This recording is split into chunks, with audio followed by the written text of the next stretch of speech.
Përshëndetje të gjithëve, ne jemi Trade Castlebania, jemi rikthyer me Henrin për diskutuar për analizën e tregjeve financiare, për diskutuar për disa lajme ekonomike që kanë ndodhur këtë javë që lan pas dhe çfarë na pret në javën e vijim.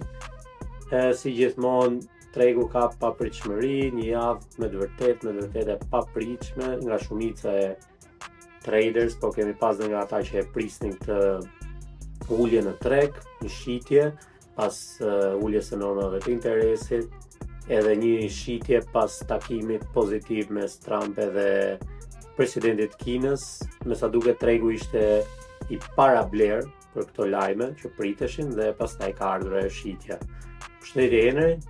Përshëndetje Kleo, po, ashtu ka qenë një filloi që javën e kaluar që të kishte një farë rritje tregu dhe të dielën ndorë lajme të marrëveshjet paraprake midis Trumpit dhe Kinës, diçka e parapritur, kuptohet si kush e pret që të dielën do dalin lajmet kryesore ekonomike apo politike.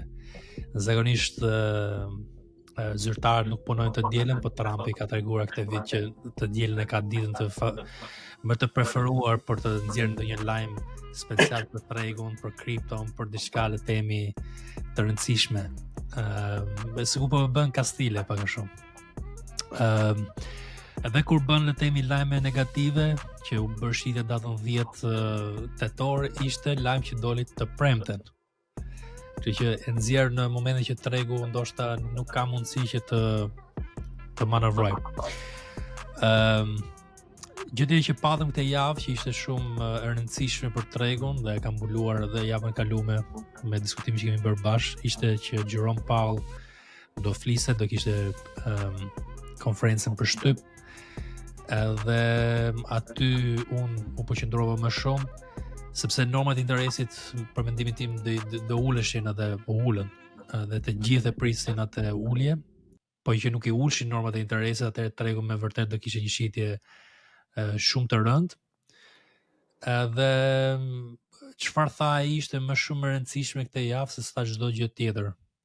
Sepse edhe kur doli Trumpi që bëri në marrëveshje me Kinën, me presidentin e Kinës për tarifat për materialet të çmura, rare earths që janë të rëndësishme për teknologjinë, prap tregu nuk reagoi pozitiv dhe Jerome Powell ka thënë sa gjëra që besoj që duhet i mbulojmë këtu bashkë.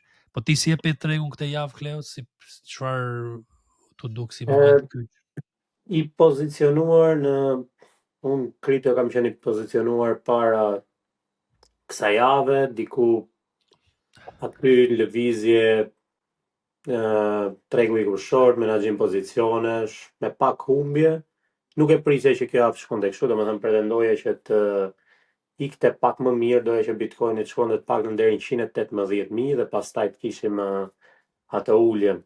Por çmimi mbajti 2 herë në 116, rezistencë e fortë edhe kjo shitje pastaj ka ardhur me një hershme dhe shumica e traders normal që janë friksuar dhe kanë shitur gjitha pozicionet. Tregu në rënje, manipulimi i bukur, duhet jemi përgatitur për këtë situata.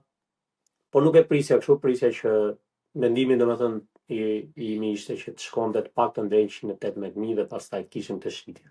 Po ka ardhur më herë. Edhe unë të kanali im në personal të YouTube i anglisht kam thënë që ishte zona 116.5 deri te 118 që ka një zonë të dendur me rezistencë.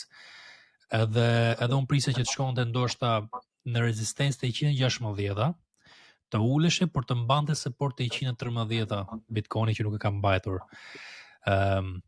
Kemi situatë ndryshe të tregu aksioneve që është pak më mirë, do ta mbulojmë atë të analizat teknikale, por në kripto, me që Kleo përmendi kripton, ai kishte bler shumë mirë, unë me sa di ti bler te 108, 109, nuk e mbaj mend mirë.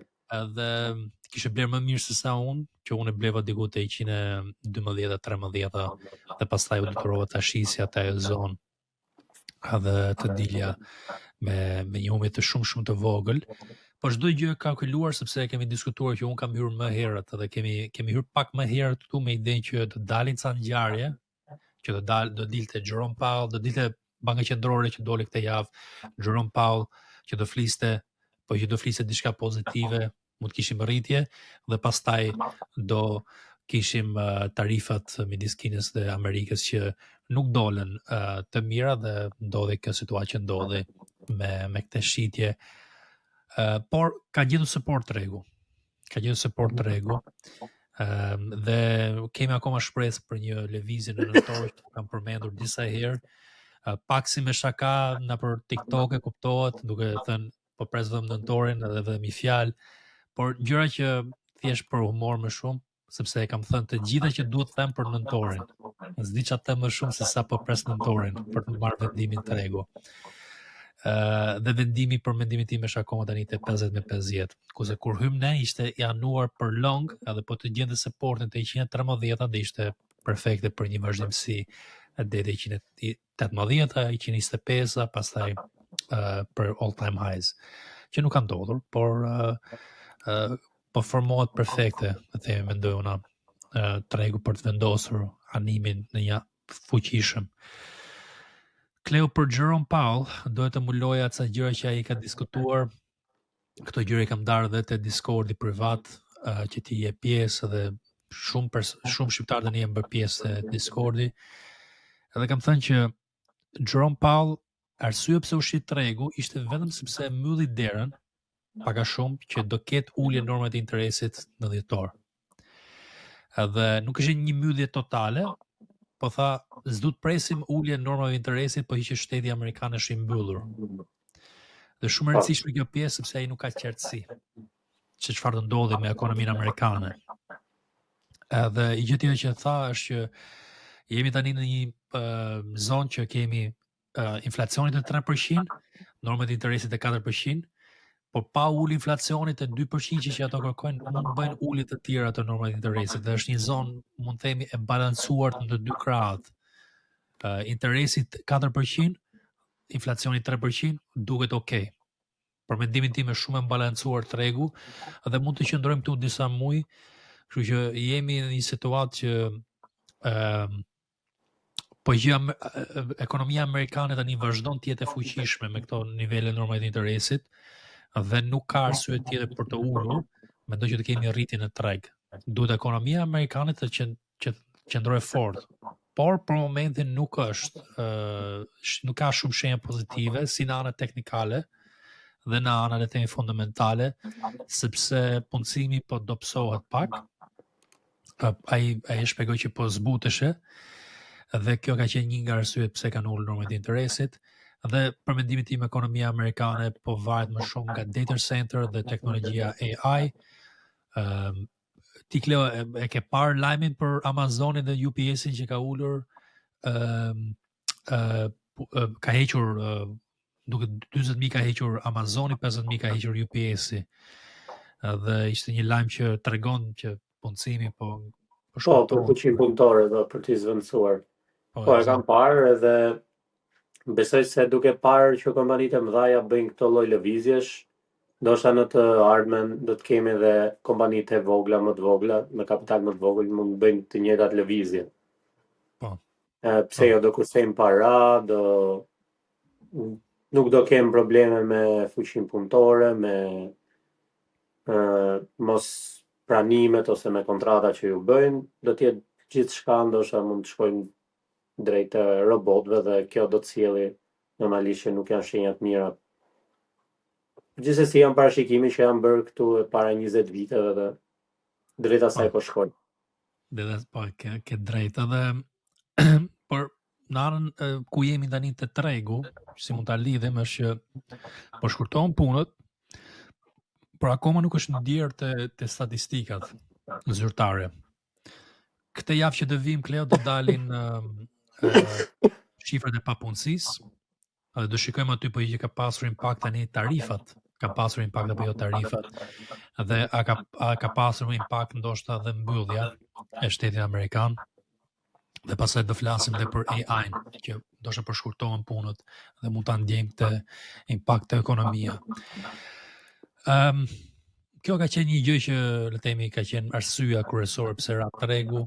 Këtë mbulova në një live në X, te X im personal, prandaj të gjithë dëgjuesve këtu Ju sugjeroj që të bëni subscribe dhe te kanali im personal, sepse aty bëj analiza ditore, të bëj edhe video të tjera në formate të ndryshme për ide dhe analiza le të themi të ndryshme që do t'ju ndihmojnë juve që të merrni vendime të zgjuara në treg. Podcasti javor do qëndroj, por do merrni më shumë informacione aty. Nga ana e dollarit, Kleo, kam parë një rritje të dollarit, që nuk është shenjë mirë mendoj për tregun. Si e shikon ti dollarin dhe floririn, këto forexin ose madhrat kryesor? Tek floriri, kjo zona ka krijuar atë suportin, domethënë tek kjo zona, edhe pse unë prisja të shkonte 3900, me çfarë shikoj unë, besoj se këtë javë mund kemi një rritje tek floriri dhe do të kalojnë lekët në asete më të sigurta. Kështu që mund të jetë një zonë volatiliteti për kripton ose një zonë suporti edhe për kripton, derisa të vijë ajo rritja ose do të kemi ulje, por janë dhe lajmet shumë të rëndësishme këtë javë në treg, kemi non-farm payrolls, kemi jolts openings dhe disa lajme të tjera, PMI mos gaboj dhe mund ta ndikojnë tregun. Kështu që është pak Kemi dhe earnings që po dalin në raportimet e ardhur të bizneseve, kështu që sepse kemi parë një mix të earnings.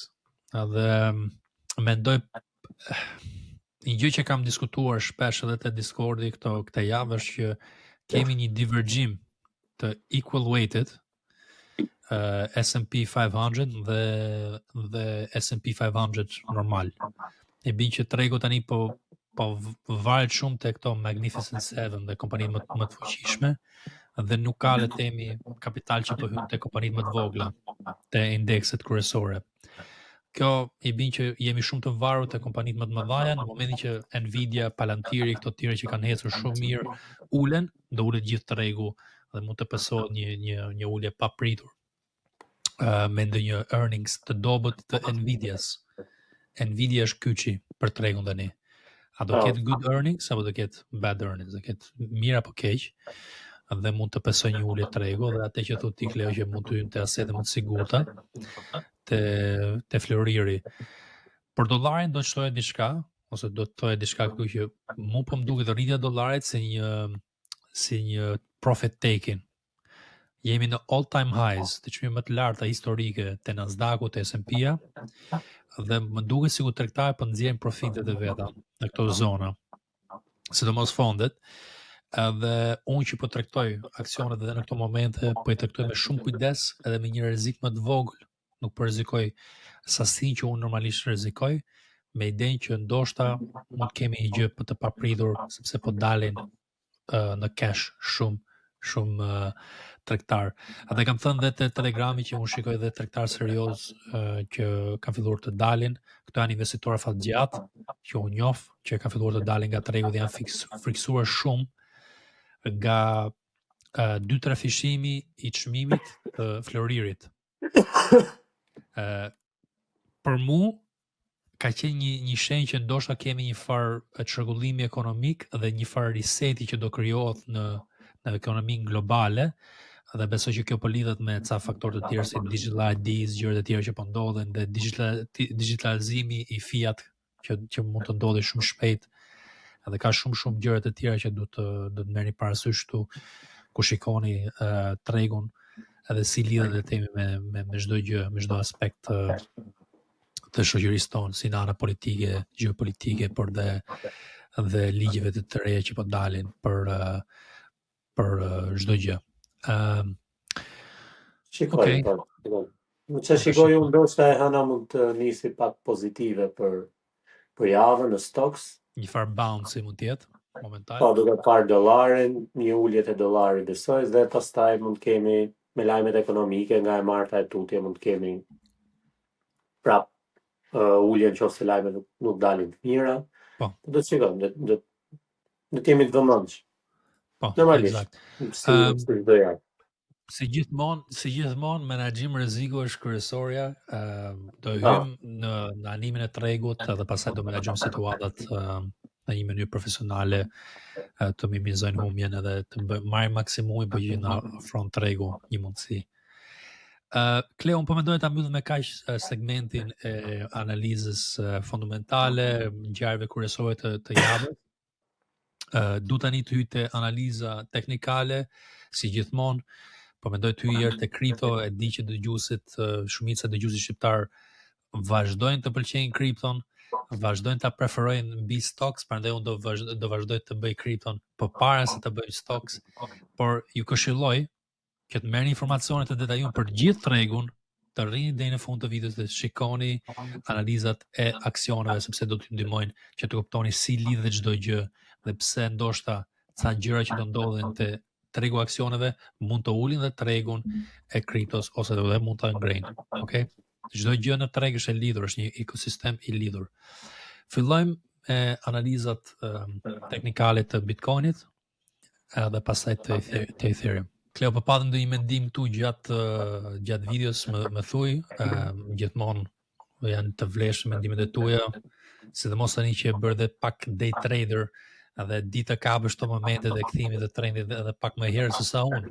Kështu që je bërë më i mirë se sa unë në ca aspekte në hyrje dhe në dalje. Unë do t'jap Faleminderit. Jo, po e bë, është realiteti, kështu që unë do t'jap do të them realitetin. Asgjë më shumë. Lëvizja jonë javën e kalume, që diskutuam të podcasti, ishte thyrja e kësaj strukture këtu te 112 dhe 113 dhe këtu kemi hyrë në te kjo zona me idenë që do vazhdonte. Një rezistencë që unë kam përcaktuar ka qenë 116.6 dhe 118 ka kapur këtë zonën këtu, rezistuar, ka ardhur poshtë, ka thyr strukturën prapë dhe këtu ishte momenti për të dalur dhe për të mos rrezikuar më te kjo zona dhe pastaj të presim. Gjëra pozitive për një strukturim të çmimit është që po gjejmë support dhe po gjejmë rezistencë brenda kësaj trekëndshi këtu. Problemi i kësaj trekëndshi është sepse është një situatë që tregu i Bitcoinit ose tregu kriptos është një situatë 50-50. Sidomos me këto likuidimet, edhe e kam thënë më parë që kjo po duket si një distribution, si një Wyckoff distribution, mund të ta lexoni për këtë gjë. Shikoje.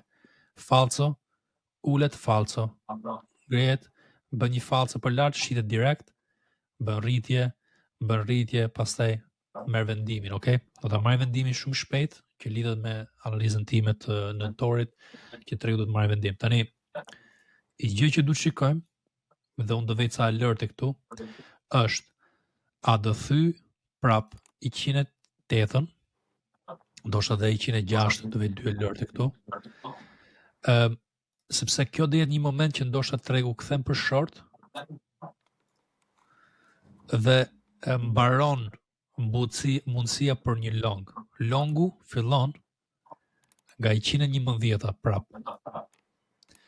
Dhe na duhet për një long të sigurt, se gjithmonë longu që unë prisja ishe që do pozicionoheshe pak më agresiv mbi 116. Kemi zonën tani 115. Por shtrëngimi i çmimit, mënyra se si po strukturohet, është perfekte. Do të shikojmë se si do reagoj tani te kjo zona.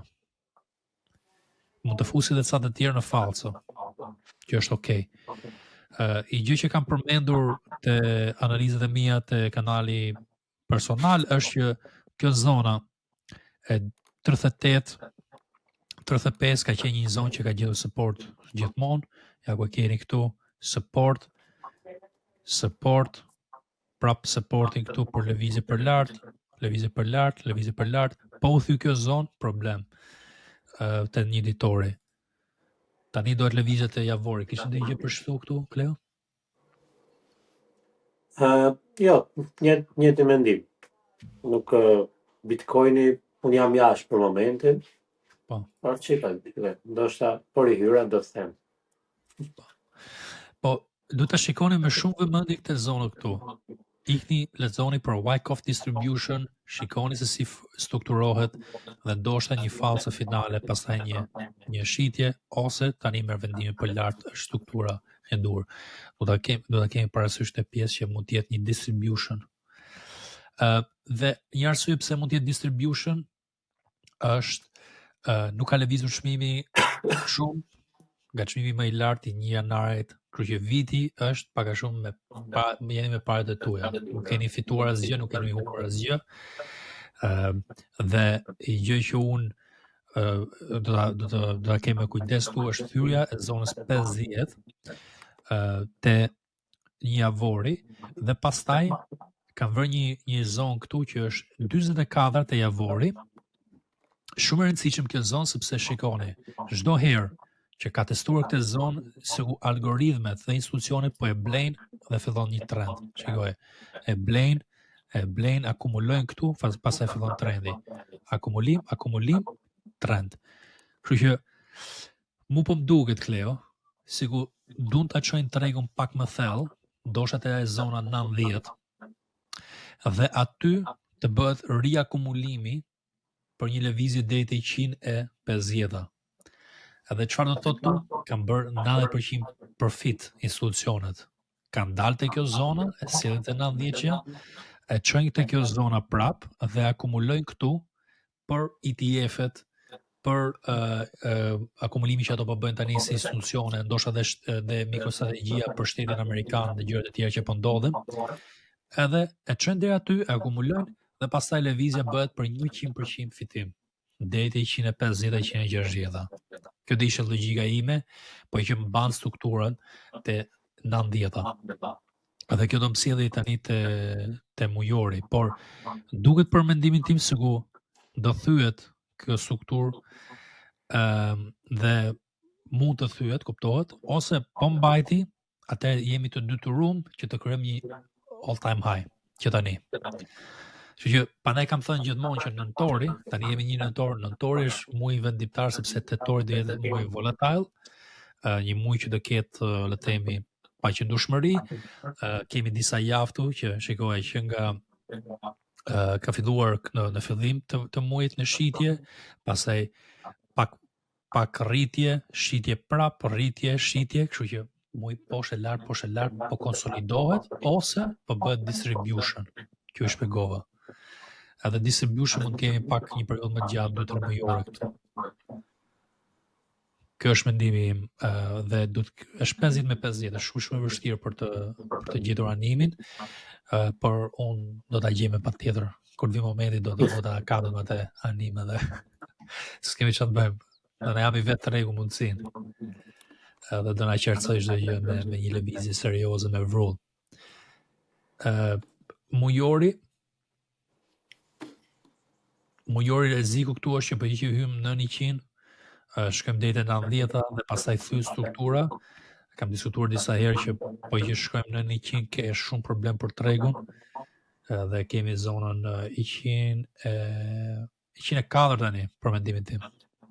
105, 104, po u thy ajo zonë, keni shumë me probabilitet të lartë që do ulet dhe shkon deri te 90-a.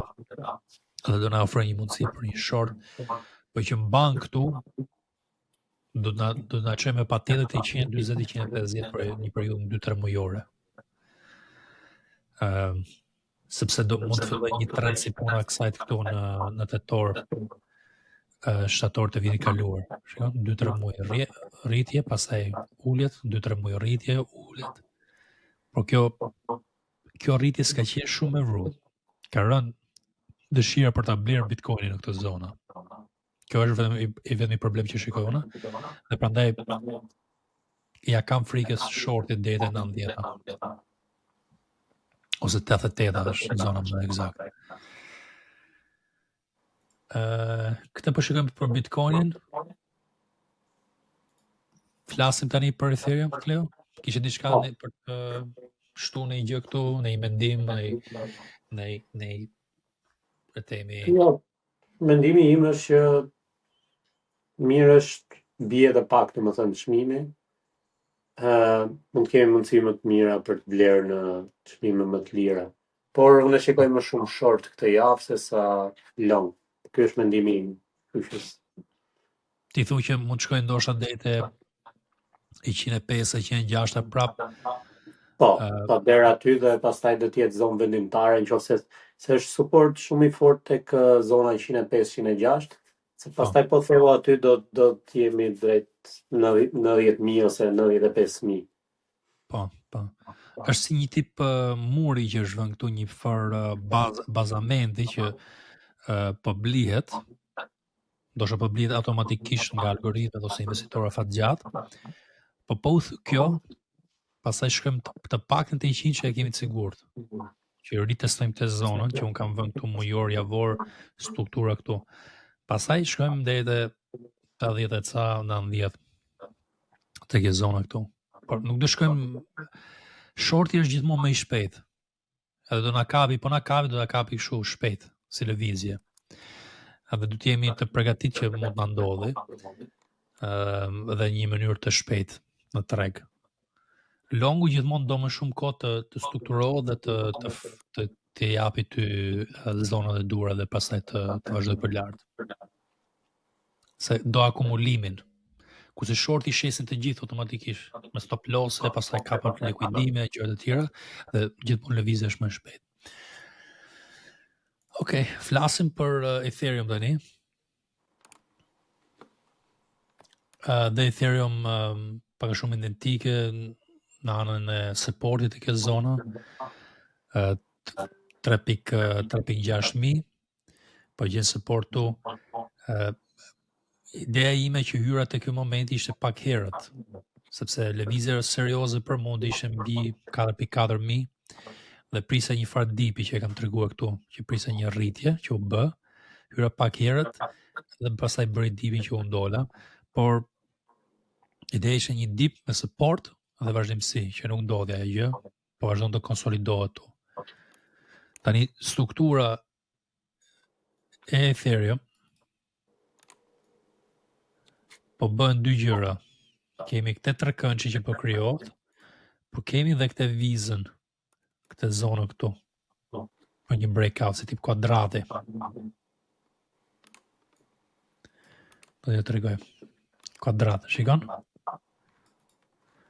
Poshtë lart me në kësaj zone, po kemi edhe këtë trekëndshi, kështu që mund të kemi të themi një katalist që mund ta thyj këtë zonë këtu te 4000 prap, me konsolidim që mund të bëhet pak më i shtrëngum, e thyn në 10 nëntori mund të vi momenti ose në mezi nëntorit, fillimi mezi nëntorit, e thyn gjen rezistencë këtu, ulet, thyn prap dhe pastaj shikoj thyn edhe kanalin njëkohësisht në mezi nëntorit.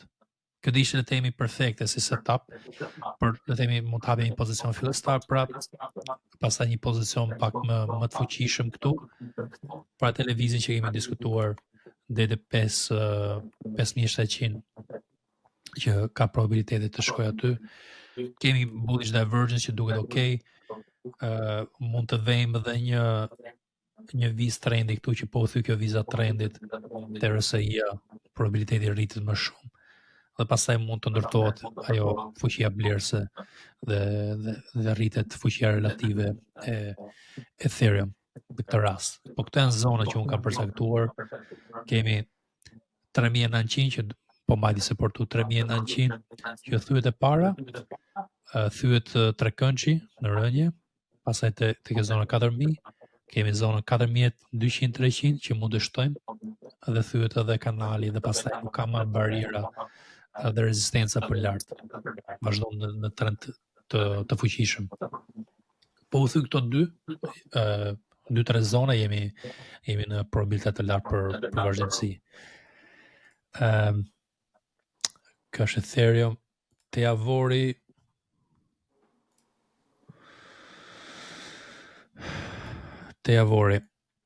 shikoje, pse është shumë i rëndësishëm javori, po gjen support këtu. Shikon? Kjo ishte papritur, data 10 tetor që papritur, çdo gjë në treg ushit pa logjik nga Trumpi, që doli për tarifat, por më pas support, rezistencë, por shtrëngohet çmimi dhe jemi te zona 50 me 50 që po i them unë. Po thyu nën 3600, shkojmë te 3000. Po thyu zonën 4200-300 që jemi këtu, shkojmë të 5700, ndoshta edhe 6000. Sepse duhet vendosi tregu, shumë qartë. Po shtrëngohet ka për të vendosur shpejt, 1 javë, 2 javë maksimumi vendos tregu. Edhe do të jemi të përgatit për këtë lëvizje. Te mujori, çfarë më ka pëlqyer është që jemi ulur, kemi testuar zonën që unë kam dashur të testoshe, po mban ndoshta një shitje finale, një ulje finale deri te 3500, një likuidim final, support dhe pastaj lëvizje për lart, ishte perfekte. Diçka e tillë, se kam vizatuar, por duhet të kemi një ulje tjetër në fillim të muajit, pastaj një rritje në bounce, ishte perfekte. Pa cenuar këtë zonë 3000, 3500, 3400, pa thy këtë zonën. Do të na maja të zonë. Dëshira ime për një bullish scenario do ishte skenar bullish, do ishte që të madhe zonë, pastaj të gjendë supportin e dur, riakumulim të fundit ose akumulim të fundit dhe pastaj shtyrie për lart, do ishte perfekte për bullish. Që të vazhdonte edhe themi tredi që ka filluar që në prill. Hapi parë, 1, 2, 3, 4 muaj, ulje 2 muaj, ndoshta fillimi i këtij muajit ulje, fillon pastaj me plus, mbyllet deri te 4200, 4300 fundi i muajit, dhjetori plus dhe fillon viti me një eufori. Kjo do ishte shpresa ime për skenarin që duam të gjithë, që është alt season, që do fillonte mendojmë nga Ethereum këtu. Do të fillonte. Dete i zveqja mund ta pranoj një dip te 3100, por do likuidonte shumë njerëz, edhe e mira do ishte këtu që të vazhdonte të kishte besim tregu për një lëvizje për lart. 3100 mund të humbet besimi, do përfitojmë edhe me institucionet këtu. Sepse do likuidojnë, do akumulojnë Ethereum për ETF-et e veta, edhe do pozicionohen më mirë, pastaj do vazhdoj tregu për lart. Do të kuptojmë që tregu nuk do ta shkatrojnë. Nuk e shkatrojnë dot, po do bëjnë lëvizje serioze likuidimesh që të marrin në zotrim Ethereum, të marrin në zotrim dhe Bitcoinin për ETF-et e veta dhe për agjendën që po krijohet tani, që shumë shpejt të dalin ligjet e dhura që të bëjnë dhe digitalizimin e fiat, okay? Është një gjë që po krijohet edhe shumë e qartë. Për të tjerat, kemi pasur Zek që kemi gjetur në Discordin ton, super tregtim kjo.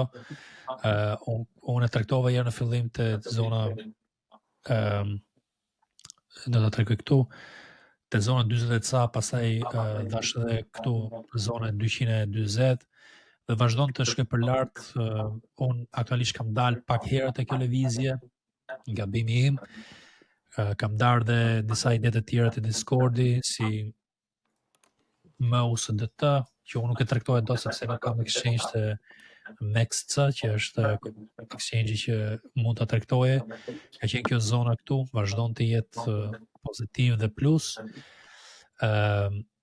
Kishim dhe Trumpi që e kemi ndarë aty si ide. Dhe kjo është te Novice Trader, që është për 15 pound në muaj. Shumë lirë keni për idet dhe mendimet e mia që merrni çdo ditë aty, dhe ja ku e keni Trumpin që në ky momenti këtu e kam ndarë una që $6.30 dhe vazhdon për lart të mbajë supportin e dur, edhe pse tregu i përgjithshëm është i dobët. Okay? Kuptohet që kam tregtuar edhe ca të tjera, për shembull si Hbari dhe këto të tjera që kanë dalë me pak humbje, po janë humbje të pranueshme dhe jo, te Hbari kam dalë me fitim, po Fedi kam dalë themi me humbje, Avaxi kam dalë me humbje. Kuptoj që jo çdo ide do dali me fitim, është normale, jemi tregtar.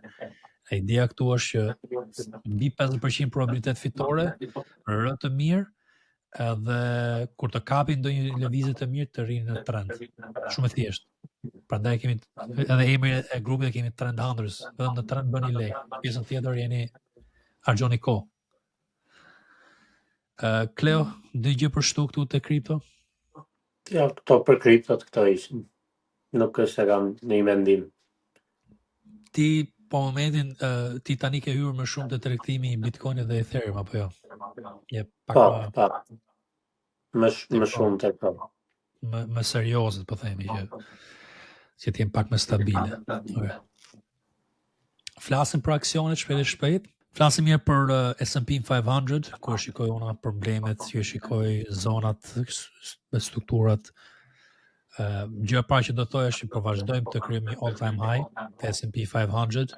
Një dip ishte normal sepse ishim overextended me lajmet e Trumpit përpara normave të interesit, pastaj u shitëm te normave të interesit me fjalët e Jerome Powell për dhjetorin. Shumë thjesht parashikueshme që duhet prisnim çfarë do thotë Jerome Powell, jo uljen e normave. Normat ishin pak a shumë të garantuara, 99% e priste. Pati këtë dipin, tani po mban, zonë e mirë, kjo është S&P-ja që normale, dhe keni dhe strukturën që unë kam vizatuar që mund të jetë një farë distribution që mund të krijohet në treg. Kam diskutuar me anëtarët e Discordit të dielën dhe është shumë interesante që të strukturohet kështu sepse mund të bëj le të themi falso këtu që mund të ketë një long, pastaj bën likuidimin dhe fillon longu real. Këtë ishte perfekte si distribution dhe mund të ndodhe, por do ta kemi në vëzhgim situatën sepse e kuptoj që mund të vazhdojmë dhe për lart. I gjë që më frikson është equal weighted. S&P 500 anon në themi më shumë pesh i fut kompanive me market cap më të madh. Është e ndarë sipas market capit. Equal weighted i fut është një ETF që është i ndërtuar për peshë të barabartë për çdo aksion, për çdo 500 kompani aty peshë të barabartë. I bi që kur investon $10,000 secili do marrë pjesën e vet nga ato në mënyrë të barabartë. Equal weighted, kjo e barabarta, do të ka një problem.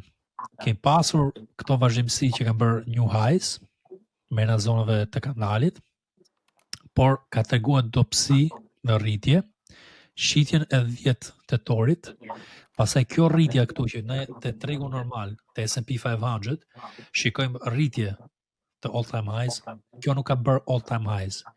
I bin që kemi një divergjim midis equal weighted, ku po përfshihen barabart i 500 kompanit, dhe S&P-s normale, ku i vihet peshat të ato më të fuqishmet më shumë. Kështu që rritja që ne shikojmë te S&P-ja ka të bëjë me Nvidia dhe kompani më të mëdha. Duhet keni shumë kujdes te kjo pjesë sepse unë po mendoj që të hap një short te kjo ETF.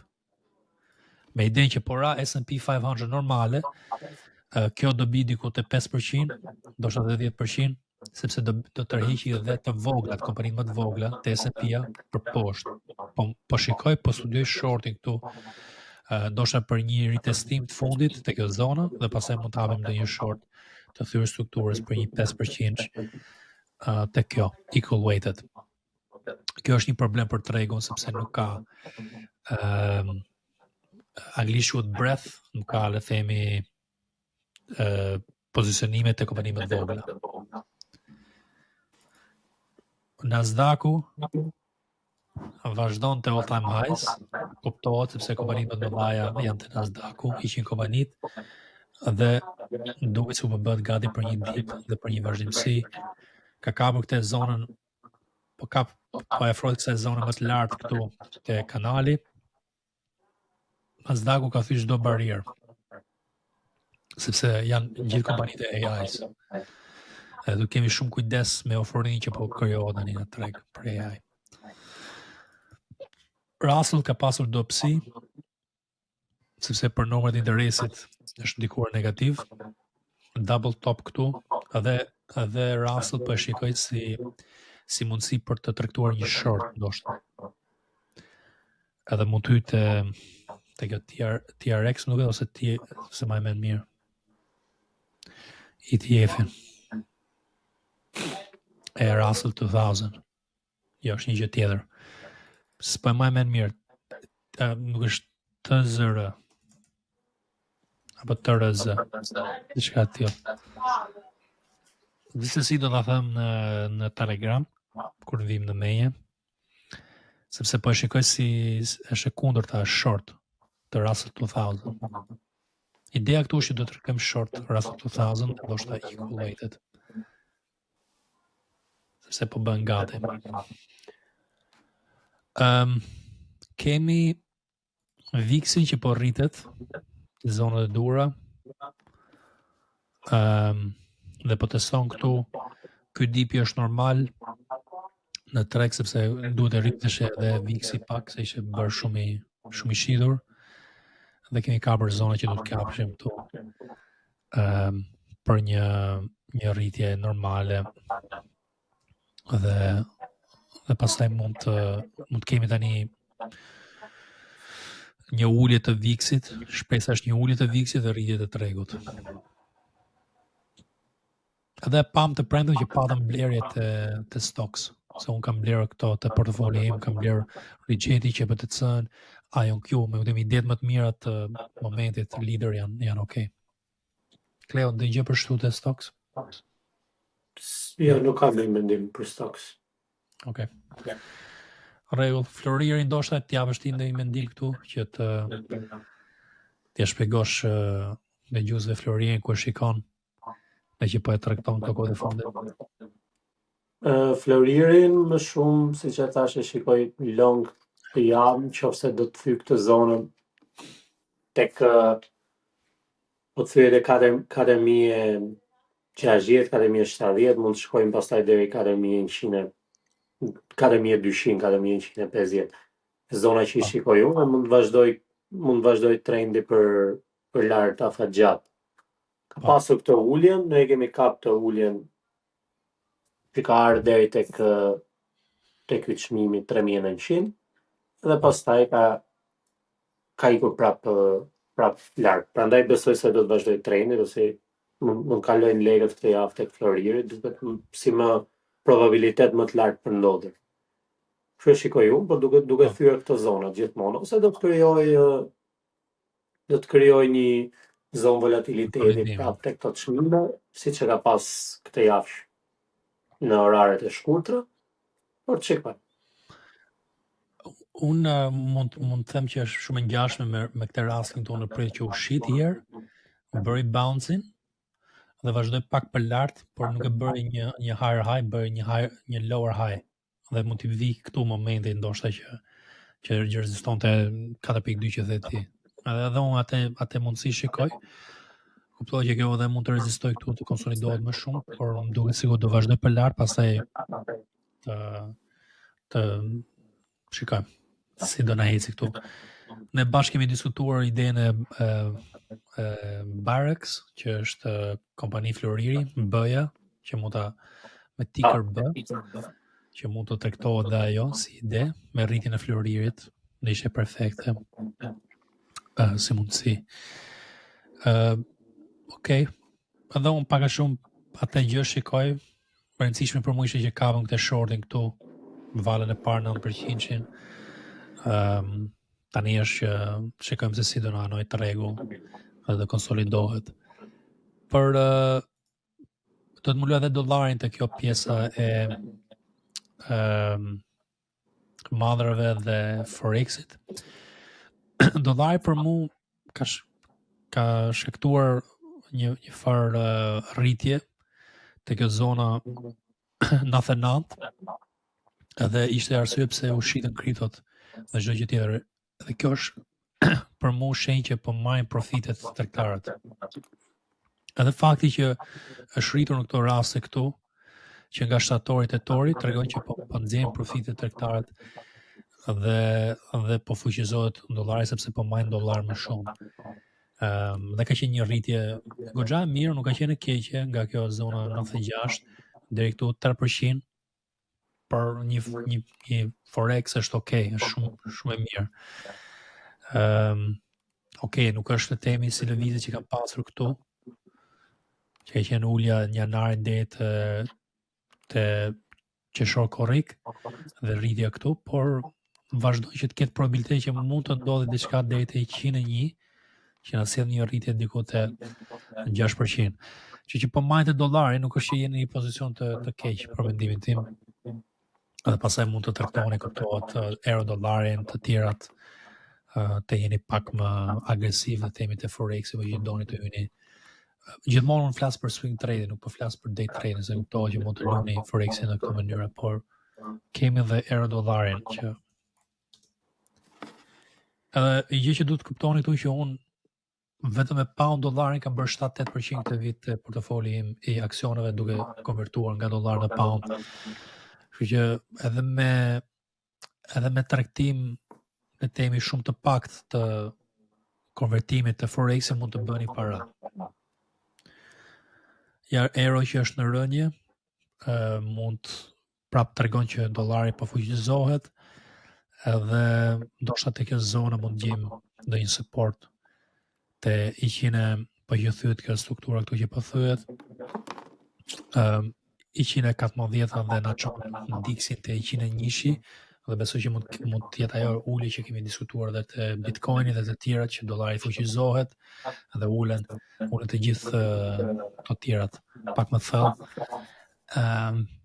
Është për tu parë, por 99 ishte kyshi për mua të diksi dhe aty unë ndola nga tregu te shumë pozicione, jo të gjitha, po te shumica e pozicioneve kur thyu këtë strukturën të martën dhe pasaj të mërkurën që vazhdoj për lartë. Shenjë kyç për mua për tregun. Nafta është në konsolidim, pak me anim më shumë për long dhe do na duhet thyrje strukturës këtu. Kështu që te nafta mund shikojmë dhe ide të aksionet, edhe gazi natyral, po një dhe gjë, është kjo ideja këtu që mund të thym strukturën edhe vazhdojmë për lartë. Edhe gazi natyral që e kam përmendur ja 2-3 muaj që është shumë i mirë, ka pasur rritje diku te 85% ato 2 muaj, që nuk kam pasur mundësi ta traktoj se s'kam gjetur ide të mirë në aksione, por mund ta traktoni ju, po ju traktoni Forexet. Po shikojmë dhe rritje të madhërve agricultural, se di se çfarë është fjala shqip, po flasim ushqimorët. Soybean, kafja, këto tjerat, ndoshta po bëjnë ca setape duke pasur të rritje dhe mund të jetë momenti i duhur për një rritje të çmimeve të gjëra të tilla. Këto mund të kenë një rritje, duket shumë qartë që janë shqitur shumë, dhe mund të kemi një rritje momentale, dhe për ju që traktoni Forexin ndoshta ju intereson që të shikoni këto. Të paktën deri te zona 15 e keni që sheqerin për shembull, kafen, mund t'i bëjmë shumë shpejt në zonat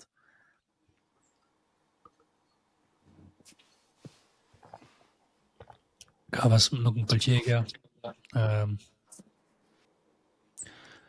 Pamuku që ka mirë në këtë bounce këtu, mund vazhdojmë për lart, të ndërtojmë infrastrukturë deri te ose të shkojmë deri te 67 për një rritje.